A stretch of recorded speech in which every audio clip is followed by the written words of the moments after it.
Justice Yashwant Verma के घर से कथित तौर पर करोड़ों के जले हुए नोट मिलने के बाद कॉलेजियम पर गंभीर सवाल खड़े हो रहे हैं। कॉलेजियम को फेल्ड सिस्टम बताया जा रहा है। जवाबदेही को लेकर न्यायपालिका कटघरे में है। इन चर्चाओं के बीच खबर है कि राज्यसभा के चेयरमैन और उपराष्ट्रपति जगदीप धनखड़ विपक्षी दलों के साथ शीर्ष नेताओं से मिलकर एनजेएसी पर चर्चा करेंगे। अब जब एनजेएसी पर दोबारा चर्चा शुरू हो रही है, तो आइए इस वीडियो में कॉलेजियम सिस्टम और एनजेएसी को विस्तार से समझने का प्रयास करते हैं। वीडियो में हम आगे बढ़ें उससे पहले आपसे हमारी विनम्र प्रार्थना है कि हमारे चैनल को सब्सक्राइब कर लें और बेल आइकन भी दबा दें। देखिए, नेशनल जुडिशियल डेटा ग्रिड के अनुसार इस समय देश की अदालतों में 5 करोड़ से ज्यादा केस पेंडिंग है। फरवरी 2025 तक सुप्रीम कोर्ट में 81,274 मामले पेंडिंग थे। देश के 25 हाई कोर्ट में लगभग 62 लाख केस पेंडिंग हैं। जिला और दूसरी अदालतों में 4.5 करोड़ से ज्यादा मामले पेंडिंग हैं। कानून मंत्रालय के अनुसार नवंबर 2024 तक न्यायपालिका में 5600 वैकेंसी थी। सिर्फ इतना ही नहीं, अगस्त 2024 तक न्यायपालिका में सिर्फ 14% महिला जज थी। आज तक एक भी महिला भारत की मुख्य न्यायाधीश नहीं बनी है। इसके साथ ही ये भी याद रखिए कि देश के कई रिटायर्ड जज और बड़े वकील ये बात स्वीकार कर चुके हैं कि सुप्रीम कोर्ट के जज भ्रष्टाचार से मुक्त नहीं है। इससे एक बात स्पष्ट है कि न्यायपालिका बुरी तरह से चरमरा रही है। कॉलेजियम सिस्टम ने एक तरह से न्यायपालिका को घुटनों पर ला दिया है। अब सवाल है कि कॉलेजियम सिस्टम क्या है। देखिए, इस समय हमारे देश में जजों की नियुक्ति का फैसला जज ही करते हैं। सुप्रीम कोर्ट और हाई कोर्ट के जजों के ट्रांसफर का फैसला भी जज ही करते हैं। जजों ने मिलकर अपना एक समूह बनाया है। इसमें सुप्रीम कोर्ट के मुख्य न्यायाधीश होते हैं और उनके साथ 4 सीनियर मोस्ट जज होते हैं। इन 5 जजों का समूह कॉलेजियम कहलाता है और यह समूह जजों की नियुक्ति का और उनके ट्रांसफर का फैसला करता है। समूह अपनी अनुशंसा राष्ट्रपति के पास भेजता है और राष्ट्रपति को इसे लागू करना अनिवार्य होता है। कॉलेजियम के सिस्टम को क्लोज क्लब कहा जाता है क्योंकि ये जज मिलकर अपने हिसाब से फैसला लेते हैं। सरकार का या फिर विपक्ष का इसमें कोई हस्तक्षेप नहीं होता। इसकी कोई पारदर्शिता भी नहीं होती।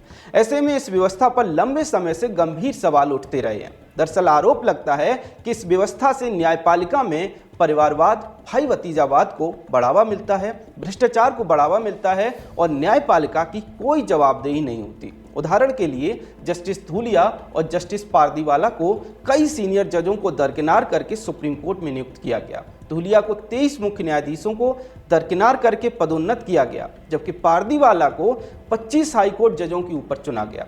कॉलेजियम अपने इन फैसलों के पक्ष में मेरिट का हवाला देता है, लेकिन कभी यह बात सामने नहीं आती कि मेरिट जांचने का तरीका क्या अपनाया गया। कॉलेजियम सिस्टम पर लगातार सवाल खड़े हो रहे थे। ऐसे में 2014 में मोदी सरकार ने कॉलेजियम की जगह नेशनल जुडिशियल अपॉइंटमेंट्स कमीशन यानी एनजेएसी का गठन किया।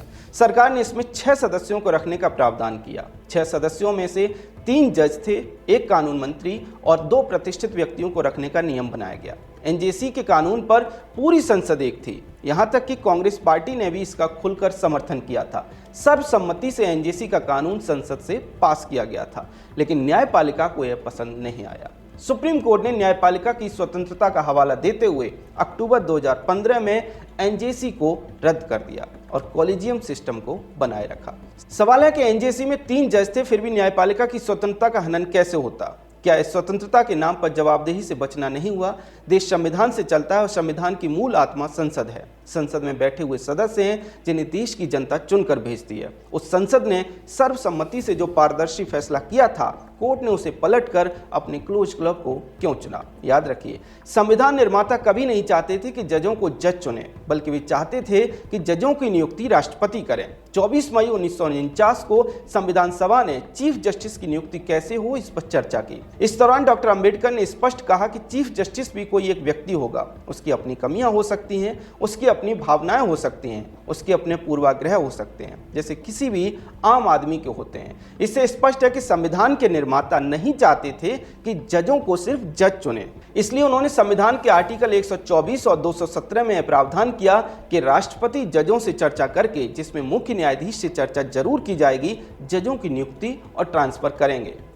1981 के SP Gupta versus union of India के केस में सुप्रीम कोर्ट ने भी यही फैसला दिया कि जजों की नियुक्ति और ट्रांसफर के लिए राष्ट्रपति न्यायपालिका के साथ चर्चा कर सकते हैं, लेकिन सीजेआई से सहमति जरूरी नहीं है। यानी राष्ट्रपति को नियुक्ति का अधिकार दिया गया, जैसा कि संविधान निर्माताओं ने संविधान में तय किया था। इसके बाद 1993 के supreme court advocates on record association versus union of India case में सुप्रीम कोर्ट ने कॉलेजियम बना दिया। इसमें सीजेआई और 2 सीनियर मोस्ट जज रखे गए। इसके साथ ही कोर्ट ने 1981 का अपना ही फैसला पलटकर कार्यपालिका से नियुक्ति और ट्रांसफर का अधिकार अपने पास ले लिया।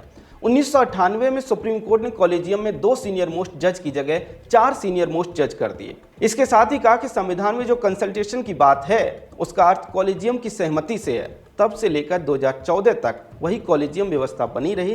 जैसा कि हमने आपको बताया, 2014 में मोदी सरकार ने एनजेएसी लाने का प्रयास किया, लेकिन उसे भी कोर्ट ने रद्द कर दिया।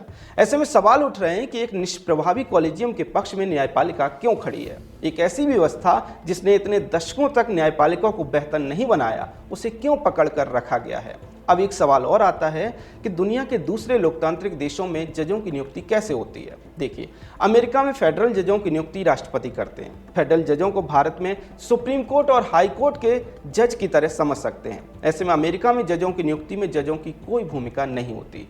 वहीं अगर ब्रिटेन की बात करें तो वहाँ 15 सदस्यीय जुडिशियल अपॉइंटमेंट्स कमीशन जजों की नियुक्ति करता है, जिसमें सिर्फ 5 जज होते हैं, बाकी दूसरे क्षेत्रों से लोग होते हैं। ऐसे में स्पष्ट है कि ब्रिटेन में भी सिर्फ जज ही जजों को नियुक्त नहीं करते। इसी तरह से कनाडा में भी जजों की नियुक्ति में जज निर्णायक भूमिका में नहीं होते, बल्कि कार्यपालिका जजों को चुनती है। ऑस्ट्रेलिया में भी लगभग यही सिस्टम है। वहां भी जजों की नियुक्ति कार्यपालिका करती है, न्यायपालिका की लगभग कोई भूमिका नहीं होती। ऐसे में एक बात स्पष्ट है कि दुनिया के प्रमुख लोकतंत्रों में अकेला भारत ऐसा है जहां अकेले जज जजों की नियुक्ति और उनके ट्रांसफर का फैसला करते हैं और उसमें कार्यपालिका की कोई भूमिका नहीं होती। देश के लोकतंत्र के लिए, लोकतांत्रिक भविष्य के लिए क्या एनजेएसी को लागू नहीं किया जाना चाहिए? इस पर आपका क्या कहना है? कमेंट सेक्शन में हमें जरूर बताएं। अगर आपको हमारा कंटेंट पसंद आता है तो हमारे चैनल को फॉलो भी कर लें। जय हिंद।